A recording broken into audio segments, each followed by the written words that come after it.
104.7 is a locally owned and operated radio station in Searcy, Arkansas.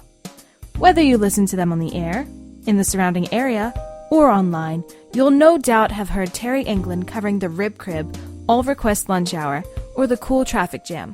She's a veteran in the field of radio broadcast, as well as a published author. Lounge 1506 seeks to share the stories of many people from around the world, and Terri has kindly agreed to tell us her story. A story full of laughs, scary moments, and triumph. Thank you so much for taking the time to do this interview with us. To start things off, could you tell us what inspired and motivated you to get into the radio broadcasting field? Well, when I was very young, I don't want to say my age because I don't I don't want to date myself. Okay. Anyway, I used to watch WKRP in Cincinnati, and I was like, I could do that. And I wanted to be the female version of Dr. Johnny Fever and say booger on the air. I've been in radio now for like 29 years. My first radio gig was back in 1985. I was in kindergarten. No, Well, it was at a little bitty AM station in Benton, Arkansas. what are some of the challenges you encountered along the path to becoming an on-air personality, and how have you overcome them? The biggest challenge about being in radio for me has been being a woman, actually, because radio has always been more of a male-dominated field.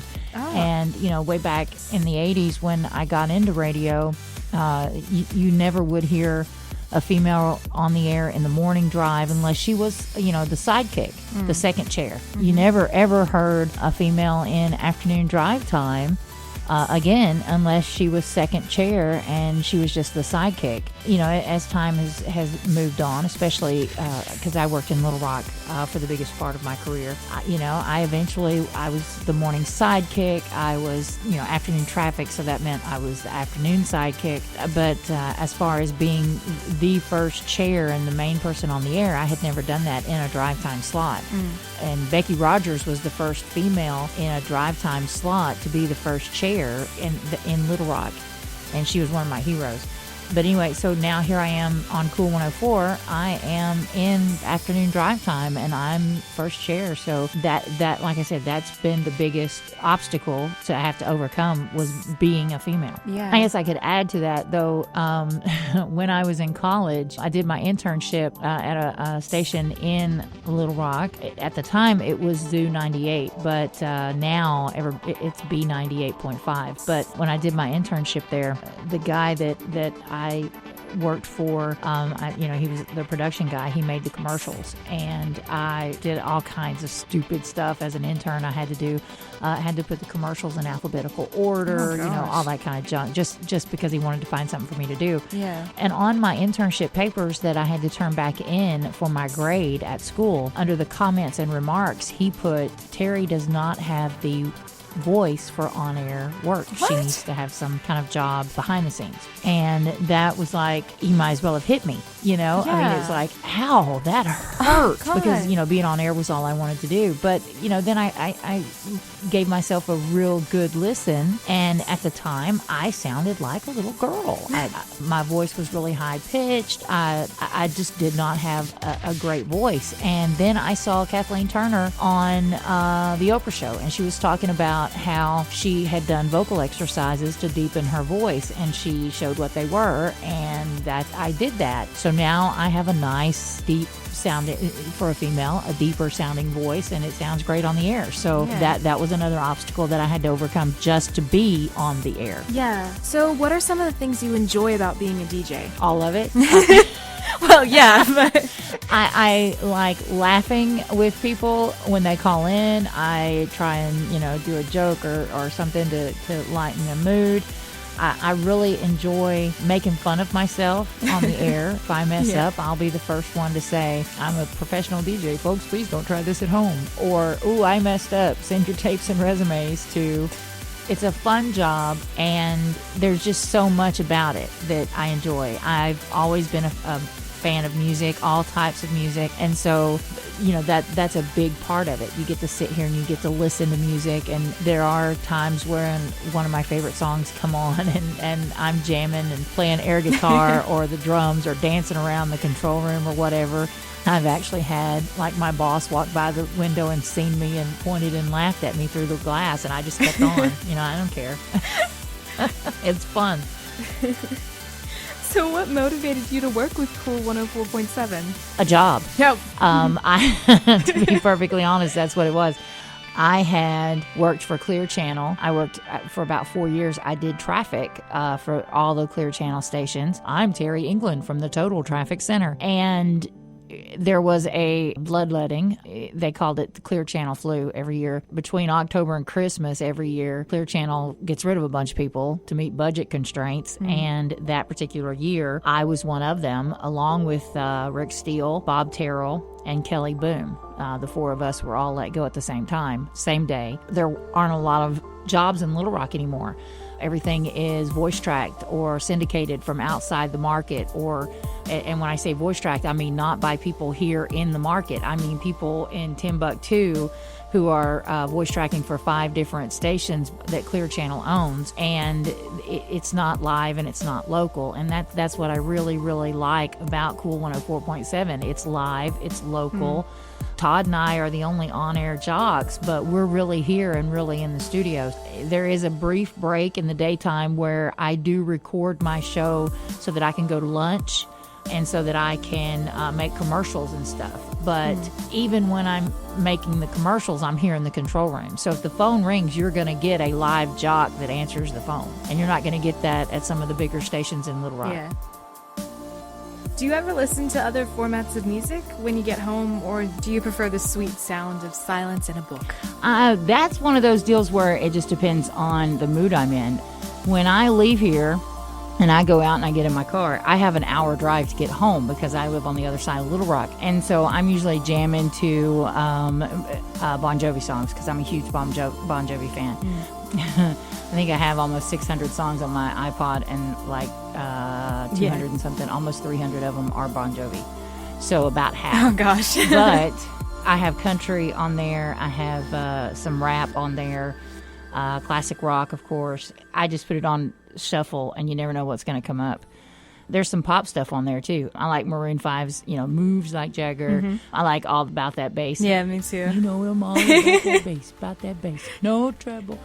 There's all kinds of stuff on there. Now, I also have a side hobby. I write. I'm a published author. Oh, okay. I write the trashy romance novels. And so when I'm writing, it just depends on the mood I'm in for the characters that I'm writing about, or what's going on, or usually there's certain scenes and I'll have a certain song in my head, and I will play those songs over and over again while I'm trying to write that scene, and it just kind of helps. Recently I was writing some scenes for a couple of characters, and I played Adele's Rolling in the Deep and Need You Now from Lady Antebellum. I played those 2 songs over and over again. And then there's other times where silence and a book are really nice, and a book is always a girl's best friend. Forget diamonds. Yeah. I don't care what they say. Books. Yes, I agree with that. So how has being an on-air personality impacted your life? In a lot of different ways, over the 29-year period, there's been a lot of different ways. One of the scariest ways that it's impacted my life is I've had a stalker before. Really?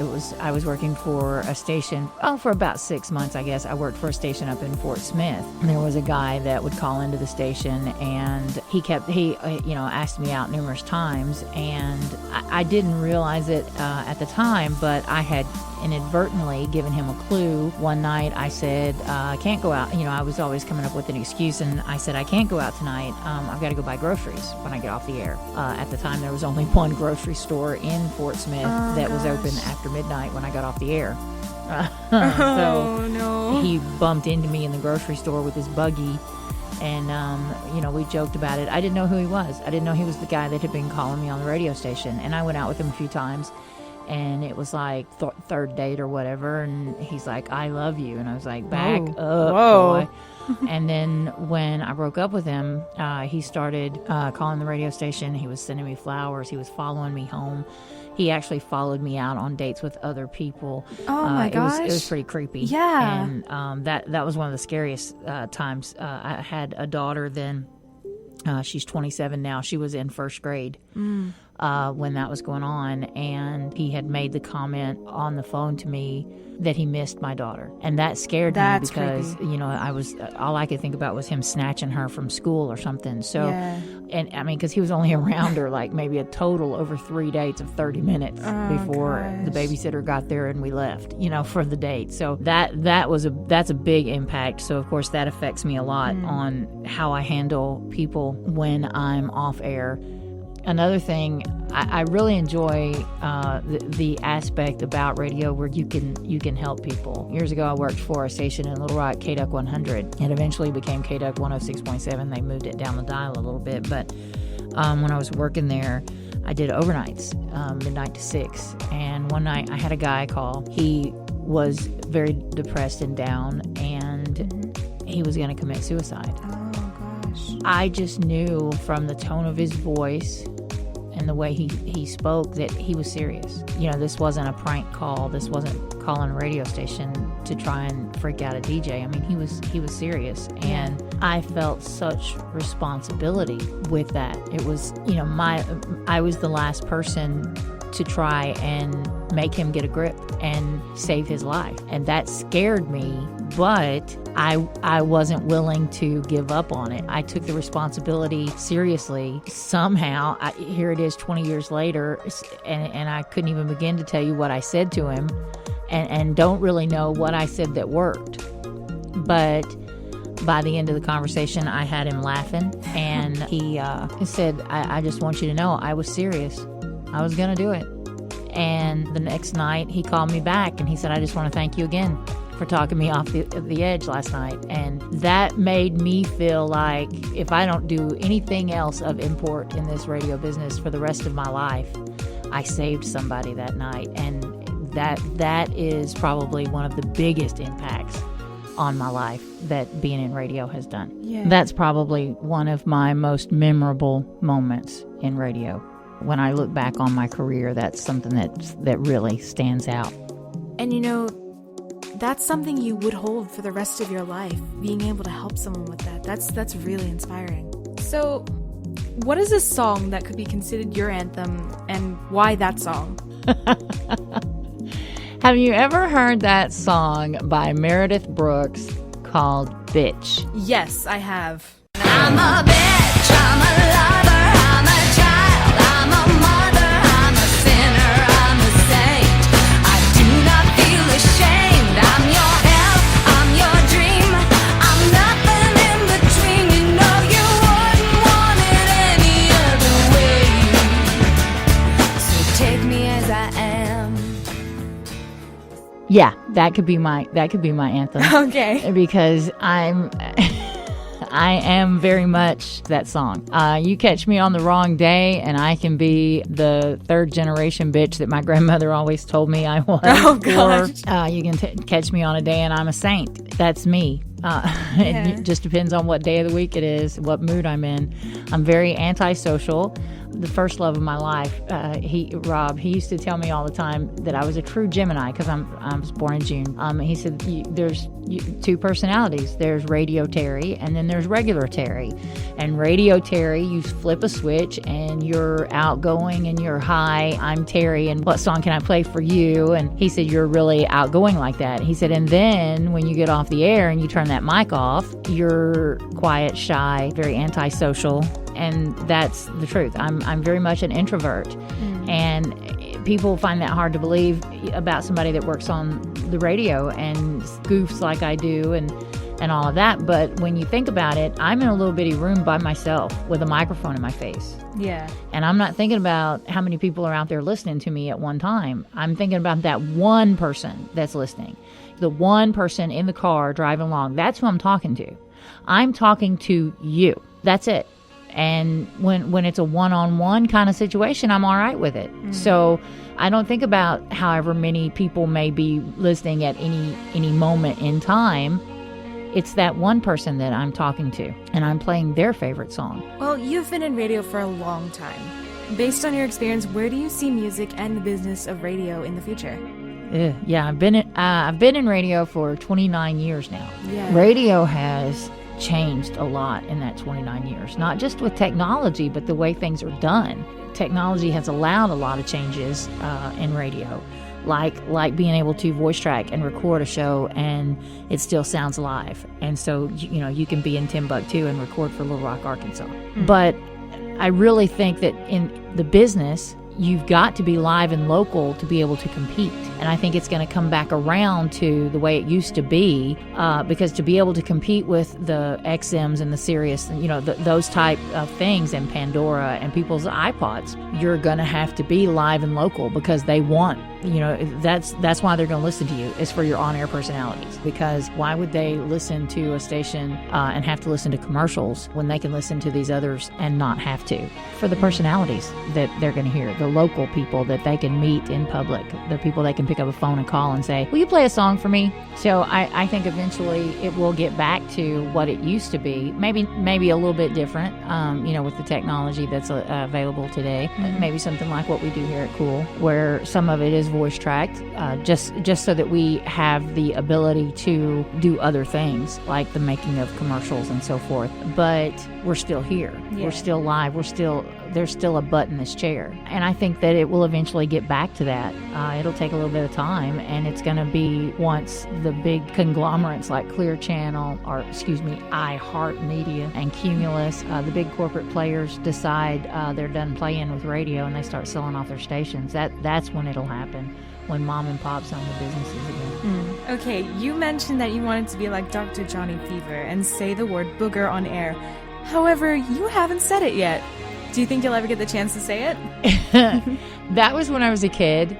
And now, it's like, do I really need to say booger on the radio? No. Well. And Johnny Fever got fired. Oh, okay, yeah. In case you've never watched WKRP in Cincinnati, I'm going to enlighten you. He ended up in Cincinnati at the little AM station that was WKRP because he got fired from a station out in L.A. for saying booger on the air. And so that was his backstory on the show, is how he got to be at this little dump of radio station was because he had said booger on the air and he got fired. Eventually, in the course of the series, he says on the air, "Hey, Cincinnati, booger." I mean, he says it to Cincinnati at one point. So, do I ever want to say it? No. I did when I was a kid, but I've grown out of that now. Yeah. Booger. Well, you said it now. Do you have anything that you would like to tell your listeners? No. I tell them every day. Every day I say what I want to say to my listeners. That's something that here at the station, we've been given quite a bit of freedom here. Suzanne and Terry Murphy that own the station, we have quite a bit of creative freedom. And, I joke around with my listeners a lot. I can tell you some of the inside jokes that I have with my listeners. Like, I have some guys that call the request show every day. And some of them haven't called in a while, but it's funny because even when I pick up the phone and I say, Cool 104, they can go, "Hey Terry, it's Dwayne again," or "Hey Terry, it's Rick again," or whatever. But they called the first time and I said their name. What's your name? And they said Rick. Well, the next time Rick called and I said, "What's your name?" And he said, "It's Rick again." And so I started this joke that they were the Again brothers, and I said their name was Rick Again, like Again was their last name. And so this got to be this joke where I'd say Rick again asked for that one, or Dwayne again asked for that one, or whatever. That's a little inside joke with some of the listeners. Another thing that's an inside joke, and this is kind of funny because there's a few of my listeners. There's not that many that have told me so, but there's a few of my listeners that called in and they've said in the course of the conversation that they're as big a Supernatural fan as I am, because I love that show Supernatural. I love Sam and Dean Winchester, and I'm a Dean girl. If I want to hear a song during the noon hour that is from the show, because they use classic rock on the show, if you're not a viewer, then "Carry On Wayward Son" by Kansas is their theme song.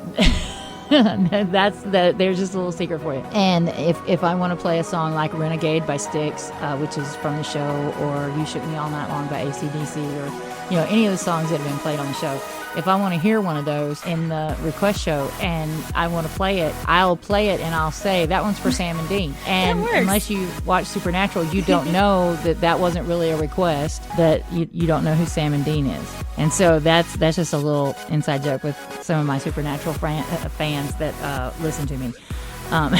And I'll say, that one's for Sam and Dean.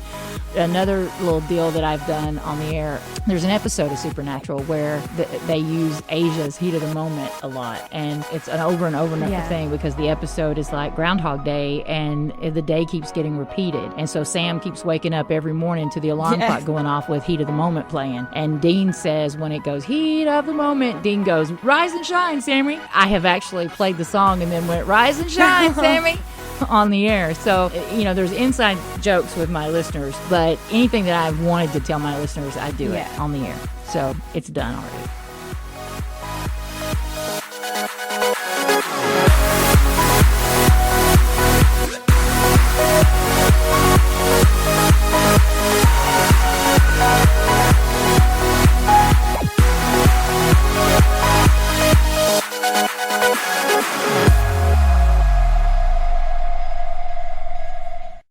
There's Radio Terri, and then there's regular Terri. You know him all about that bass, no treble.